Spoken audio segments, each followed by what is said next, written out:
हमारे साथ जुड़े रहने के लिए नेटवर्क न्यूज के यूट्यूब चैनल को सब्सक्राइब कीजिए, साथ ही बेल आइकन को दबाइए नेटवर्क न्यूज की खबरें सबसे पहले देखने के लिए। बहुत सारे सवाल आपके मन में होंगे। आप लोग जानना चाहते होंगे कि एक स्वास्थ्य केंद्र को चलाने में कितना समय लगता है, क्या क्या होता है वहाँ। बहुत सारे सवाल आपके मन में हैं। उन्हीं सवालों के जवाब लेकर आए हैं हम खास नेटवर्क न्यूज़ पे। आज हमारे साथ हैं वो खास शख्सियत जिनके बारे में आप लोगों ने सुना तो होगा, लेकिन हो सकता है आप उन्हें जानते नहीं हैं, क्योंकि वे दिन रात काम में लगे रहते हैं। उनका सिर्फ एक ध्येय होता है कि भारत के हर व्यक्ति को स्वस्थ करना। उनके पीछे उनकी मेहनत, अथक प्रयास छुपा होता है। आज हमारे साथ वही खास शख्सियत हैं। हम बताते हैं आपको कौन है वे। सबसे पहले आपका स्वागत। और हमारे साथ जो महान शख्सियत आज हैं वे हैं अपर महानिदेशक स्वास्थ्य सेवाएं भारत सरकार, निदेशक एवं चिकित्सा अधीक्षक डॉक्टर प्रोफेसर A.K. गढ़पाले जी। आपका बहुत बहुत स्वागत है नेटवर्क न्यूज़ पर। बहुत बहुत धन्यवाद। बहुत सारे सवाल हैं लोगों के मन में कि आप क्या काम करते हैं, क्या है आपकी सेवाएं जो आप भारत सरकार को दे रहे हैं। आज देश भर में ऐसे बहुत सारे स्वास्थ्य केंद्र हैं जो चल रहे हैं, लेकिन सबसे अहम अगर हम स्वास्थ्य केंद्रों की बात करें तो इस समय एम्स और राम मनोहर लोहिया अस्पताल का नाम जाना जाता है। और आप इस समय राम मनोहर लोहिया अस्पताल में हैं। हम आपसे जानना चाहते हैं कि क्या हैं वो अथक सेवाएं जो आप भारत सरकार को दे रहे हैं। बहुत अच्छी बात की आपने। जैसा कि आप जानते हैं कि राम मनोहर लोहिया एक विशिष्ट प्रकार का अस्पताल है और ये सभी गरीब वर्ग से लेकर अपर श्रेणी के लोगों को पूरी सेवाएं पहुंचाता है।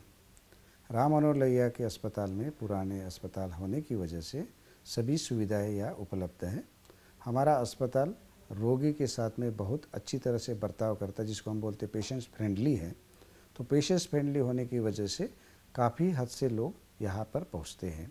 स्पेशली हम लोग देखते हैं कि बिहार से आते, यूपी से आते, हरियाणा से आते।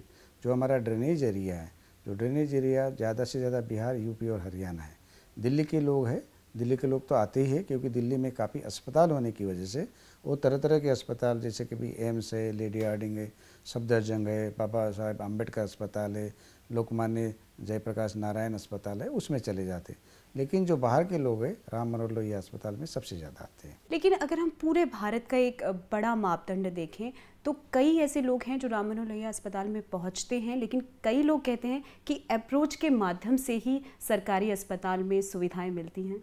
नहीं, ऐसी कोई बात नहीं है, क्योंकि राम मनोहर लोहिया अस्पताल पेशेंट फ्रेंडली अस्पताल है। हमें कभी कोई पेशेंट को मना नहीं करते। जो पेशेंट डिजर्विंग है उसके ज़रूर एडमिशन हो जाता है। हम लोग सारी उसकी सुविधाएँ उपलब्ध कराते हैं। उनकी इन्वेस्टिगेशन फ्री है, ट्रीटमेंट फ्री है। तो इसीलिए हमारे तरफ बहुत सारे लोगों का झुकाव हो जाता है। और अगर मान लीजिए कोई आप तक पहुंचना चाहता है और नहीं पहुंच पा रहा है अस्पताल तक, उसकी कोई अपनी शिकायत है वो लेकर आया है और आप तक नहीं पहुंच पा रहा है, तो आप तक पहुंचने का सार्थक माध्यम क्या है? बिल्कुल सही बात कहा है। हमने पूरी मैकेनिज्म बना के रखी है। हमारे पास इमरजेंसी कंट्रोल रूम ऑफिसर होता है। वो एक MS के मेडिकल सुपरिटेंडेंट के अब्सेंस में पूरा काम करता है। क्योंकि जब हम लोग घर चले जाते हैं, सवेरे 8 बजे आने के बाद में रात के 8 बजे जब हम घर चले जाते हैं, तब emergency control room officer as a medical superintendent take over कर लेता है और वो पूरी तरह से अपनी जिम्मेदारी निभाता है। हमारे पास एक ग्रीवेंस सेल भी है, जिसमें वो लिखित शिकायत भी कर सकते हैं कि भाई आज मैं अस्पताल में ऐसा ऐसा आया और ये मेरी सुनवाई नहीं है।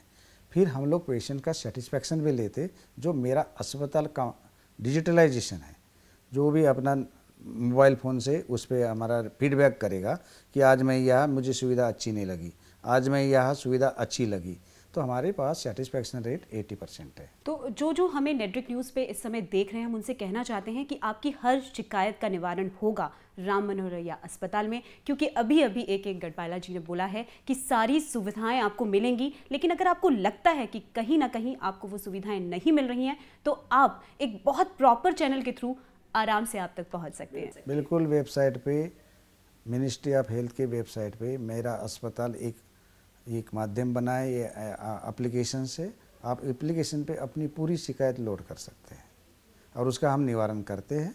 अभी तक हमारा सेटिस्फैक्शन रेट 80% है, जो कि काफ़ी अच्छा माना जाता है सरकारी अस्पताल में। और हम चाहते हैं कि ये इसी तरह से और बढ़ता रहे। हमारी कोशिश है, इनिशियली हमारा 60% था और बढ़ते बढ़ते अभी 80% हो गया। चलिए अब हम बात करते हैं ऐसी 3 बीमारियां जो बहुत तेज़ी से अपने पैर पसार रही हैं। उनमें चिकनगुनिया माना जाता है, डेंगू को माना जाता है। और अगर हम बात करें, पहले हम चिकनगुनिया और डेंगू की बात करते हैं, तो चिकनगुनिया के लिए और डेंगू के लिए क्या खास सुविधाएं की हैं राम मनोहर लोहिया अस्पताल ने? बिल्कुल सुविधा की है हमने, सरकारी निर्देश है और हमारे माननीय स्वास्थ्य मंत्री श्री JP नड्डा जी ये तीनों बीमारियों के लिए बिल्कुल ही यानी जी जान से जुड़े पड़े हैं। और जितने भी संक्रामक बीमारी है उसके लिए काफ़ी उनका हमेशा हमें निर्देश मिलते रहता है। राम मनोहर लोहिया अस्पताल में डेंगू के लिए स्पेशल 110 बेड हमने रखे हैं, जिसमें मेल के लिए अलग, फीमेल के लिए अलग और बच्चों के लिए अलग। और हमारे पास सभी सुविधाएं उपलब्ध हैं। ऐसी कोई बात नहीं कि भी हमारे पास IV फ्लूइड्स तैयार है, प्लेटलेट की सुविधा है, ब्लड ट्रांसफ्यूजन की सुविधा है, पेशेंट के लिए बेड की सुविधा है। तो हमारे पास डेंगू और चिकनगुनिया की पूरी व्यवस्था है। और अब हम बात करते हैं तीसरी बीमारी, चिकनगुनिया, डेंगू, और तीसरी जो है जिसके लिए हम बात कर रहे हैं स्वाइन फ्लू कहा जाता है। स्वाइन फ्लू में अभी हमने देखा कि अगर हम मौतों के आंकड़े देखें तो देश भर में मौतों के आंकड़े उतने नहीं हैं जितना अगर हम राम मनोहर लोहिया अस्पताल की बात करें तो 23 लोगों की मौत अभी हाल फिलहाल में राम मनोहर लोहिया अस्पताल में हुई है। आप क्या कहना चाहते हैं? बिल्कुल सही बताया कि भाई राम मनोहर लोहिया अस्पताल में 23 लोगों की डेथ हुई है। वो डेथ इसलिए होती है कि राम मनोहर लोहिया अस्पताल एक टर्शियरी केयर अस्पताल होने की वजह से बिल्कुल बीमार मरीज जो बिल्कुल ही लास्ट स्टेज पे है, ऐसे मरीज यहाँ लाए जाते हैं जो कि प्राइवेट हॉस्पिटल से रेफ़र किए जाते हैं। ऐसे सिचुएशन में हम नहीं कर पाते हैं उनके लिए। फिर भी हमारे तरफ से पूरी कोशिश मिलती है कि उसकी पूरी सुविधा है उसको उपलब्ध की जाए। प्रेग्नेंट लेडीज़ हैं, कोमार्बिड कंडीशंस है जिसको COPD है, ब्रोंकियल अस्थमा है, डायबिटीज़ है, जिनको हार्ट की बीमारी है, ऐसे लोगों में स्वाइन फ्लू की डेथ काफ़ी हद तक हो जाती है। और ज़्यादातर ये देखा गया है कि स्वाइन फ्लू जो हमारे पास जो डेथ हुई है वो 23 लोगों में से ऐसी ही कंडीशन में ज़्यादातर है। दिल्ली के मरीज़ हमारे पास 15 है और आउटसाइड के मरीज़, दिल्ली के बाहर के जो मरीज़ है वो 8 है और 8 के 8 ही ऐसी कंडीशन से लिप्त है। और इसके बाद हम एक बात करें कि किसी भी इलाज तक हम तब पहुंचते हैं जब उसके टेस्ट होते हैं, लेकिन टेस्ट में मैंने यहाँ जितना कोशिश करी जानने की राम मनोहर लोहिया अस्पताल पे, बहुत सारी लंबी लाइन होती है। एक टेस्ट की आपकी डेट होती है 15-15 दिनों के बाद की। तो क्या इस तरह की डेट्स जो उन्हें बहुत पीछे पीछे दी जाती है, मरीज़ बीमार अभी पड़ा है और 15 दिन बाद उसका टेस्ट होगा, इसके बारे में आप क्या कहना चाहते हैं? जो आपने बताया उसके बारे में मैं सहमत नहीं हूँ। ब्लड टेस्ट हमारी डेली होती है, यूरिन टेस्ट हमारी डेली होती है। ओनली स्पेशल केसेस में जैसे एक्सरे, अल्ट्रासाउंड हमारे डेली होते हैं। और स्पेशल केस जो होती है जैसे special blood test, vitamin D3 करना है, थायराइड करना है या और कोई स्पेशल टेस्ट करना है तो उसकी डेट जाती है जिसमें कोई लाइफ का डेथ या जीवन मरण का कोई संबंध नहीं है। हमारे पास हमने इसी चक्रों में एक स्पेशल सेल तैयार कर दिया है जिसमें मरीजों को कभी पैसे देना पड़ता था, बारकोडिंग के लिए दूसरे दिन जाना पड़ता था, तीसरे दिन उसका ब्लड निकलता था। तो हमने 3 काउंटर लगा दिए हैं। वही उसका रजिस्ट्रेशन होगा, वही उसकी बारकोडिंग होगी, वही उसका पैसा लिया जाएगा। और हमने जैसा बोला कि गरीब जनता के लिए सभी टेस्ट फ्री है।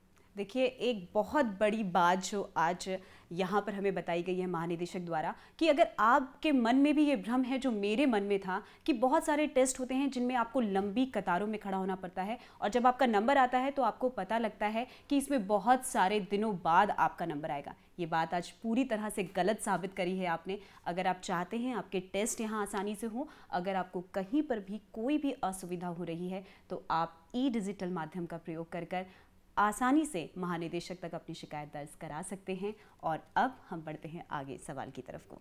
हम जानना चाहते हैं, जिस तरह से आपने अलग अलग पेशेंट्स की बात बताई कि कई सारे लोग हो सकता है कई बीमारियों को लेकर आपके पास आते हैं, कभी ऐसा हुआ है कि आपने किसी की मदद करी हो और आपको लगा हो कि मुझे और अच्छा कोई कार्य इसके लिए करना चाहिए?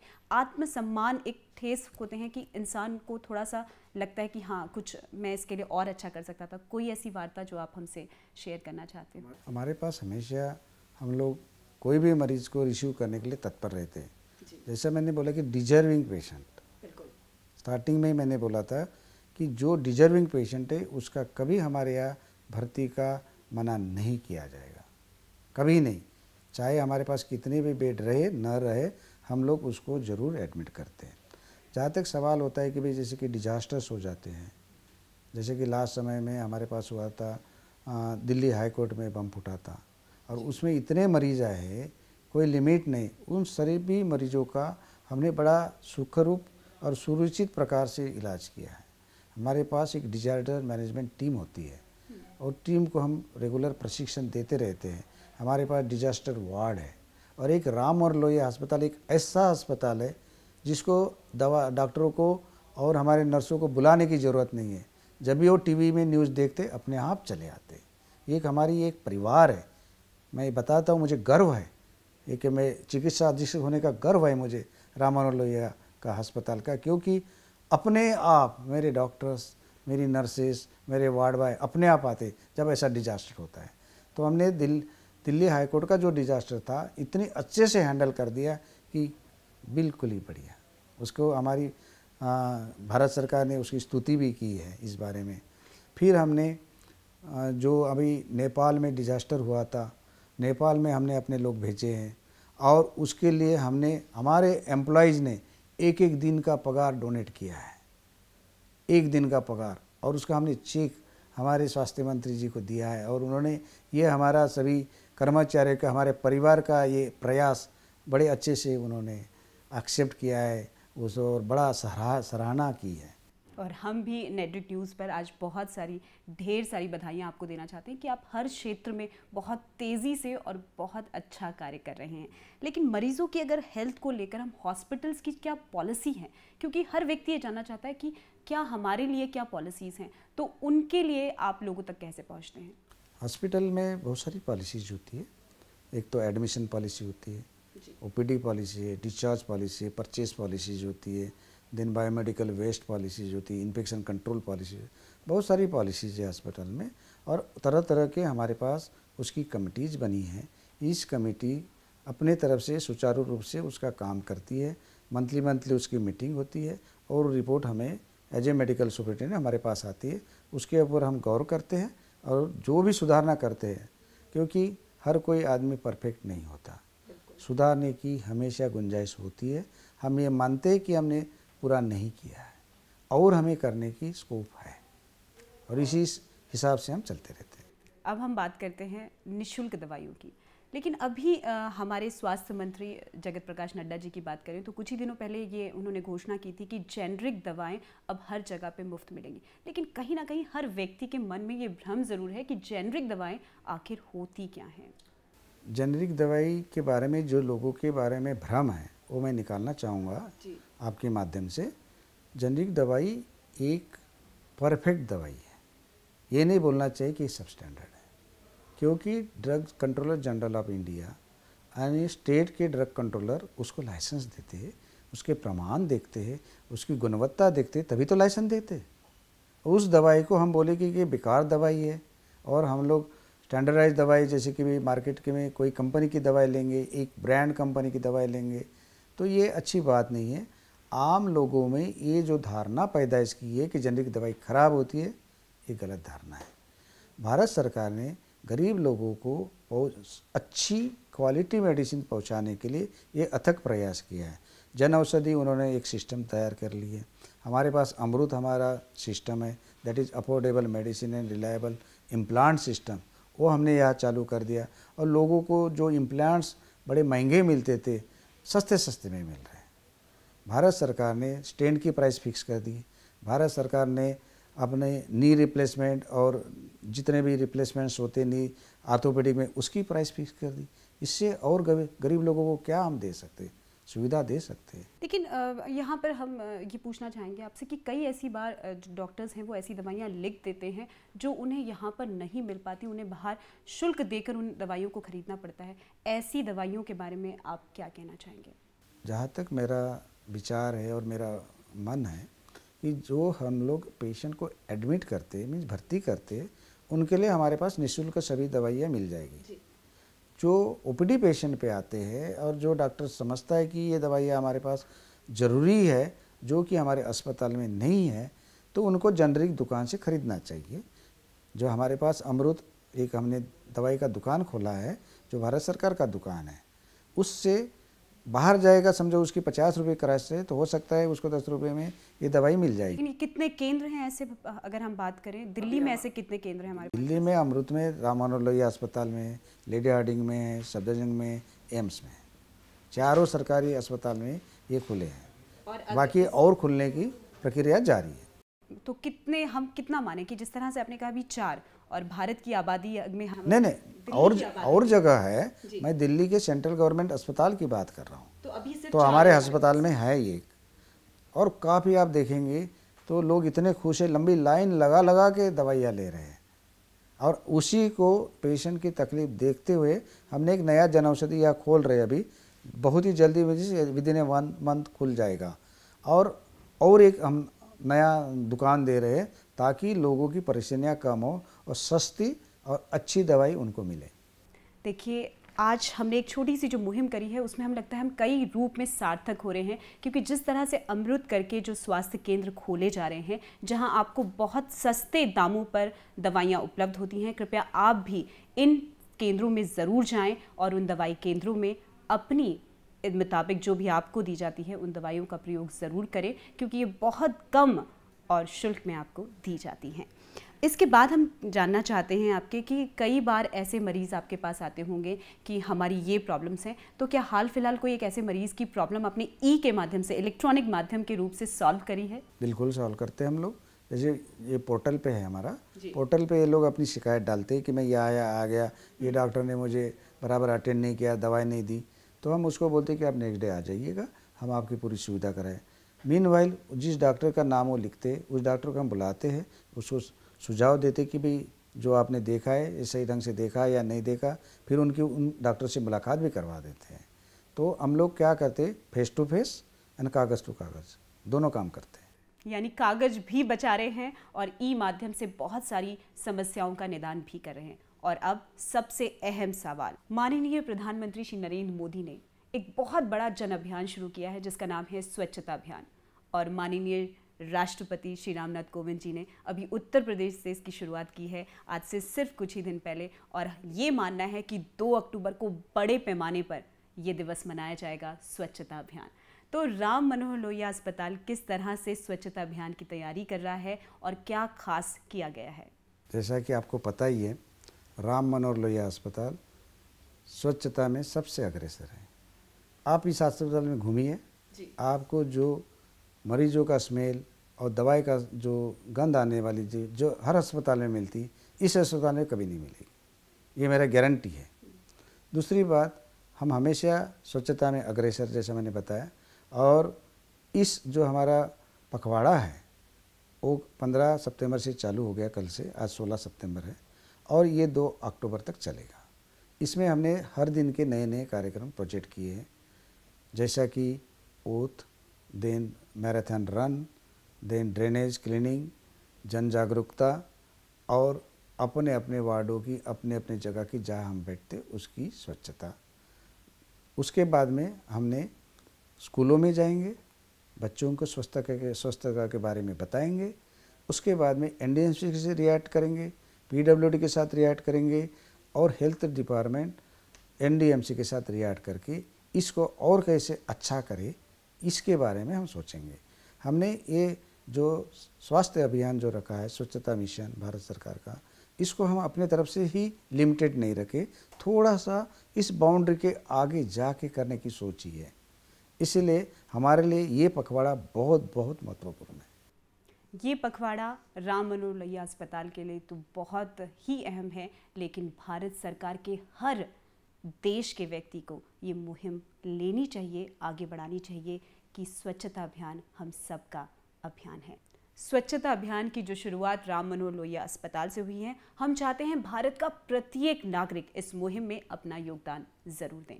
आखिरी सवाल आपसे पूछना चाहते हैं, जन जन की भागीदारी अहम होती है, लेकिन आपकी भागीदारी के बिना हर व्यक्ति अधूरा है, ये मेरा मानना है। क्योंकि जो व्यक्ति अपनी मुसीबतों, अपनी परेशानियों को लेकर अस्पताल तक पहुंचता है, वो चाहता है कि उसका निदान ज़रूर हो।